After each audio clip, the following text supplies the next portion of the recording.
60세의 스님은 오랜 세월 지혜를 축적해온 끝에 젊은 초보 스님에게 한 자신의 행동을 깊이 후회하게 됩니다. 이 이야기는 진심 어린 사과와 깊은 깨달음으로 전개됩니다.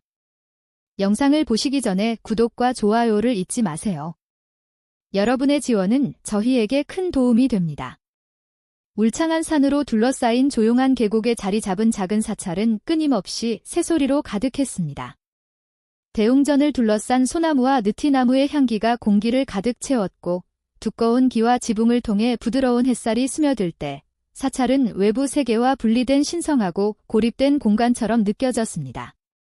많은 스님이 사찰에 머물렀지만 가장 존경받는 사람은 60세의 스님으로 마을 사람들은 그를 중년 스님기라고 애정 어린 이름으로 불렀습니다.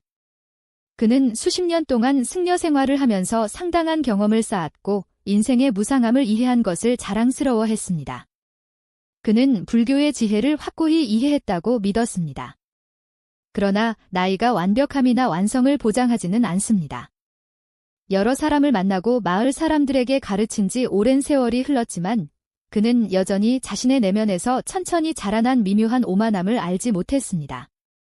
그는 자신이 깨달음을 향해 나아가고 있다고 생각했지만 인간의 본성은 애매모호하며 심지어 그 자신조차도 자신을 완전히 이해할 수 없었습니다. 시간이 지나면서 승려의 세상과의 상호작용은 더욱 자비롭고 온화해졌지만 동시에 과신감도 생겼습니다. 그의 생각 속에는 조용한 자부심이 남아있었고 종종 오랜 수행을 통해 대부분의 사람보다 더 깊은 통찰력을 얻었다고 느끼게 했습니다. 사원 거주자 중에는 겨우 5살인 작고 순진한 초보 승려가 있었습니다. 어린 나이에도 불구하고 깎은 머리와 단정한 옷은 사랑스러웠던 순수함을 반영했습니다. 순례를 마치고 부모가 사원에 맡긴 이 아이는 단순함과 부드러움의 화신이었습니다. 그의 존재는 그를 만난 모든 사람에게 평화를 가져다 주었지만 그는 여전히 사원의 방식을 배우고 있었고 가끔 의무를 다하는데 어려움을 겪었습니다. 하지만 60세의 스님에게 이 아이는 때때로 예측할 수 없는 힘을 상징하는 듯 했습니다. 분별력 없이 사는 초보 스님은 종종 충동적으로 행동했습니다. 때때로 스님은 그렇게 어린아이가 이런 환경에서 자라는 것이 적절한지 의문을 품었습니다. 하지만 아이의 순수함에 대한 부인할 수 없는 매력이 있었기 때문에 그는 결코 아이를 꾸짖거나 거리를 두려고 하지 않았습니다. 어느 날 60세의 스님은 언젠가 아이가 부처님의 지혜를 이해하게 될 것이라고 생각했습니다. 그는 또한 자신이 장로로서 그 아이에게 귀중한 지침을 줄 수 있다고 확신했지만 이 생각이 그의 판단력을 흐리게 하기 시작했습니다. 사찰 생활의 일상 리듬에는 이른 아침 기도, 공동 식사, 명상이 포함되었습니다. 젊은 초보 스님은 종종 놀거나 순진한 질문을 했습니다. 꽃이 왜 날지 않는지 물었을 때 다른 스님은 미소를 지으며 대답하며 꽃은 날기 위해서가 아니라 땅의 에너지 때문에 핀다고 설명했습니다. 이런 사소해 보이는 대답은 아이에게 새로운 세상을 열어준 작은 열쇠였을지도 모른다. 하지만 작은 사건들이 쌓이기 시작했다.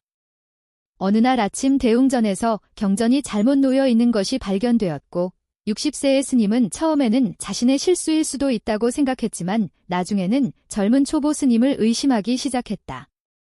화분이 흔들리거나 나무 조각상의 일부가 깨지는 것과 같은 비슷한 사소한 사건들이 스님을 불안하게 만들었다. 그의 의심은 직접적인 증거가 없었음에도 불구하고 침묵의 판단으로 바뀌기 시작했다. 그는 어린 스님의 순진한 영혼을 해치고 싶지 않아 아이와 마주하는 것을 두려워했다. 그러나 점점 더 불편함을 느끼면서 이 사고들의 배후에 소년이 있을 수도 있다고 의심하게 되었다. 그의 내면의 긴장은 더욱 깊어졌다. 결정적인 순간은 노령 스님이 만든 귀중한 작품인 큰 서의 두루마리가 찢어졌을 때였다. 60세의 스님은 실제 증거는 없었지만 즉시 젊은 초보 스님을 생각했다. 그는 소년과 마주하는 것과 실수로 그가 하지 않았을지도 모르는 일에 대해 그를 비난하는 두려움 사이에서 갈등을 느꼈습니다. 공기 중에 혼란을 느낀 노승은 젊은 승려에게 다가갔습니다. 그는 차분한 목소리로 60세의 승려가 자신의 의심을 확신하는지 부드럽게 물었습니다. 노승은 그에게 가정에 근거한 판단은 위험하다고 상기시키고 아이의 관점을 고려하라고 조언했습니다. 잠시 숙고한 후 60세의 승려는 아이의 눈으로 상황을 보지 못했다는 것을 깨달았습니다. 그는 가정에 너무 얽매여 아이가 무죄의 가능성을 고려하지 못했습니다. 부끄러움에 압도된 그는 젊은 승려를 찾아갔고 조용한 순간에 그 아이가 자신이 잘못 비난받은 사건에 대해 전혀 모른다는 것을 알게 되었습니다. 마음이 두근거리고 양심이 괴로워하면서 승려는 자신의 가정과 자존심이 판단력을 흐리게 했다는 것을 깨달았습니다.